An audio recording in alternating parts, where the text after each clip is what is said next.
Hoş gördük, değerli izleyiciler. Ülkede ve dünyada baş verən ən son xəbərlərdən anındaca xəbərdar olmaq üçün Günlük Xəbərlər YouTube kanalımıza abunə olun və bildirişləri açmağı unutmayın.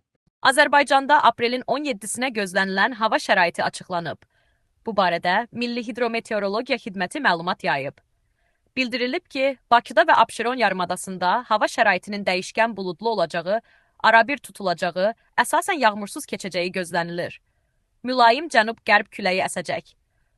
Havanın temperaturu gecə 9-12 dərəcə isti, gündüz 17-21 dərəcə isti olacaq. Atmosfer təzyiqi 767 mm civə sütunu, nisbi rütubət isə 60-65% olacaq. Azərbaycanın rayonlarında havanın əsasən yağmursuz keçəcəyi gözlənilir. Lakin gündüz bəzi dağlıq ərazilərdə qısa müddətli az yağış yağacağı ehtimalı var.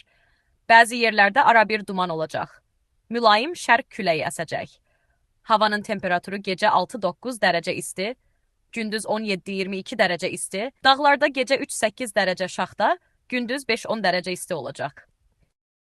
Günlük Xəbərlər YouTube kanalımıza abunə olmağı və videonu bəyənməyi unutmayın.